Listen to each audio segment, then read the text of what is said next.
Pemirsa, Kapolda Aceh Irjen Pol Ahmad Kartiko tanggapi soal Rohingya bahwa ada oknum yang sengaja membawa mereka untuk masuk ke wilayah Aceh, sehingga polisi telah menetapkan beberapa oknum warga Rohingya yang menjadi tersangka atas dugaan people smuggling.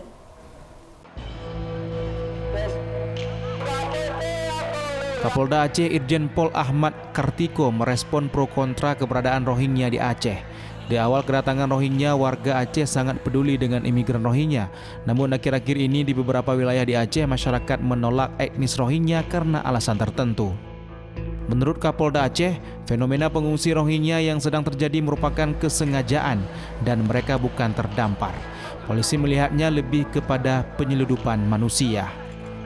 Mereka seperti dimobilisasi untuk meninggalkan kamp pengungsian Cox's Bazar di Bangladesh. Bahkan etnis Rohingya ini tidak pergi dari negara asalnya Myanmar, melainkan lari dari tempat penampungan. Irjen Pol Ahmad Kartiko mengatakan, peran polisi sesuai dengan peraturan Presiden nomor 25 tahun 2016, pihaknya hanya bisa membantu pengungsi dalam kondisi darurat seperti perahu mogok dan lainnya. Tugas kami sebagai aparat pengamanan, ada amanat dari Perpres 125 tahun 2016 bahwa kita bisa wajib membantu mereka dalam situasi yang darurat.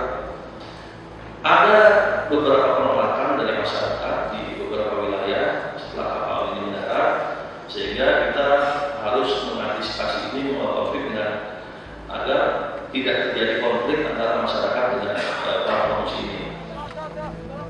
Saat ini total jumlah pengungsi Rohingya di Indonesia 12.616 orang, tersebar di sejumlah provinsi. Sementara di Aceh terdapat sebanyak 1.734 orang yang tersebar di 9 titik lokasi. Di 5 kabupaten di Aceh, diantaranya Sabang, Banda Aceh, Pidi, Aceh Utara, dan Aceh Timur. Dari Kota Banda Aceh, Topan Mustafa Ayus melaporkan.